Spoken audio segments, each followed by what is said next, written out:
এদিকে টানা ৩ দিন ধরে প্রচুর বৃষ্টি ছিল, আর বৃষ্টি থেমে যাওয়ার পরপরই কিন্তু আমরা আজকে একটু রোদের মুখটা দেখলাম।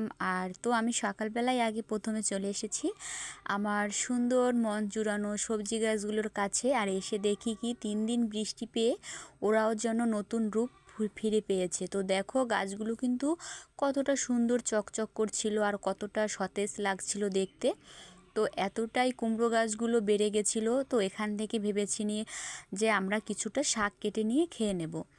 তো যাই হোক, এই যে আমরা এখান থেকে কিছুটা এখন শাক নিয়ে যাব বাড়িতে। আর শাকগুলো তোমাদের দাদাভাই দেখো কেটে দিচ্ছিল আর দেখছিল যে কোনটা কাটা যায়।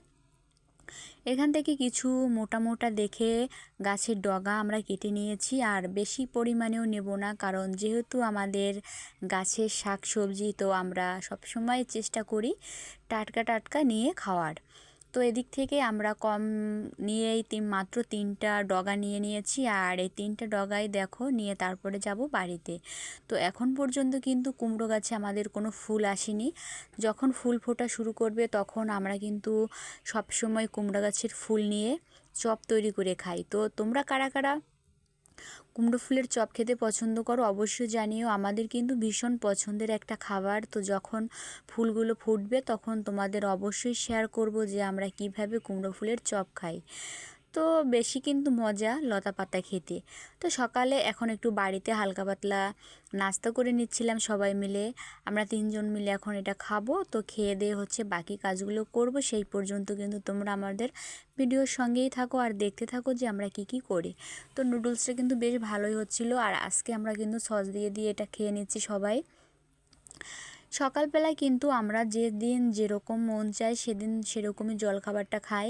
তো আজকে হচ্ছে একটু নুডলস তৈরি করে নিয়েছি, কিন্তু তবে আমরা প্রতিদিন কিন্তু একই রকমের জলখাবার মোটেও খাই না। আর এদিকে চলে এসেছে ভীষণ বৃষ্টি। তোমাদের যখনই বলেছি রোদ উঠেছে, আজকে ভেবেছি দিনটা খুব ভালোই যাবে, তো হঠাৎ করে মেঘ করে দেখো একদম বৃষ্টি নেমে পড়েছে। যাই হোক, রোদ ওঠার সঙ্গে সঙ্গে কিন্তু একটু গরমও পড়ে গিয়েছিল। বৃষ্টি কিন্তু মাঝে মাঝে হলে সমস্যা নেই, কিন্তু 3 দিন জানো তো একটানা প্রচুর বৃষ্টি ছিল। আর আমরা এদিকে কাদামাটির ভিতরে ওলকচু খুঁজতে চলে এসেছি।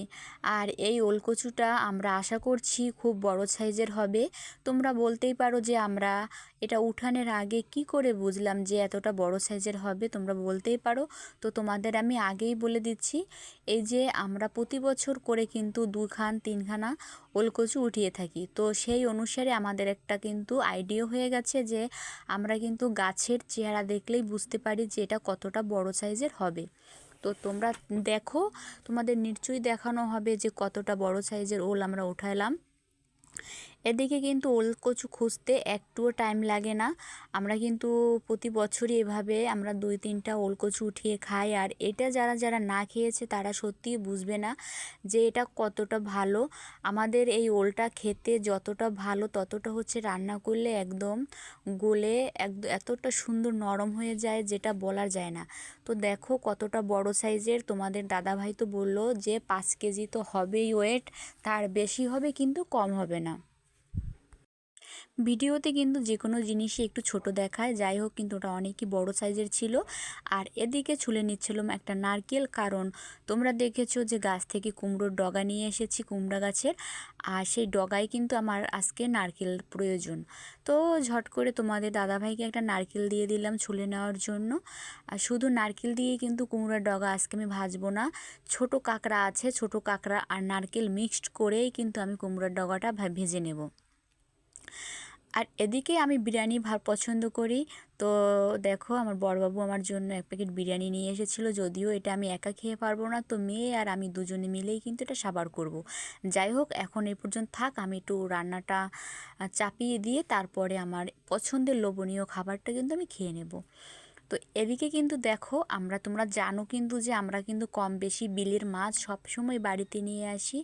আর বিলের মাছ কিন্তু আমরা সব সময় প্রচুর প্রচুর পছন্দ করি। আর বিলের মাছটা কিন্তু আমরা নিজেরা ধরে নিয়ে এসেছি, আমরা কিন্তু এটা কিনি নাই। তোমাদের দাদা ভাই মানে আমার বড়মশাই কিন্তু এগুলো এখন বিল থেকে নিয়ে এসেছে। আমাদের একটা জাল পাতা ছিল, সেই জালে কিন্তু এই প্রচুর মাছগুলো বেঁধেছে।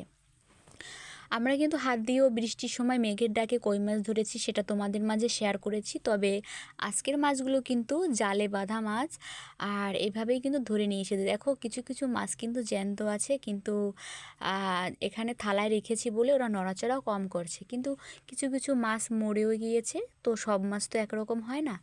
এদিকে আমি মাছ কিন্তু কেটে বেছে একটু হালকা ঝোল রান্না করে নিয়েছি। আর জ্যান্ত মাছ কিন্তু বিশেষ করে আমি আমার বাচ্চাকে বেশি খাওয়াই, সবসময়ের জন্য চেষ্টা করি ওকে বেশি খাওয়াতে। ও একটু শাক পাতাটা বা শাক সবজি একটু কম পছন্দ করে, তবুও কিন্তু আমি ওকে ভুলিয়ে ভালিয়ে প্রচুরভাবে শাক পাতা খাওয়ানোর চেষ্টা করি, যাতে শুধু বাচ্চাদের কিন্তু শুধু মাছ খেলেই হবে না, শাক সবজি পাশাপাশি অবশ্যই খেতে হবে। আর এই যে দেখছো পুঁই শাকটা রান্না করেছি, পুঁই শাকটা কিন্তু আমার পছন্দের খাবার। আর এই হলো আমার শখের গাছের শখের কুমড়ো ডাঁটা। তো এই কুমড়ো ডাঁটাই এখন আমি কাঁকড়া আর চিংড়ি নারকেল দিয়ে ভাজি করব।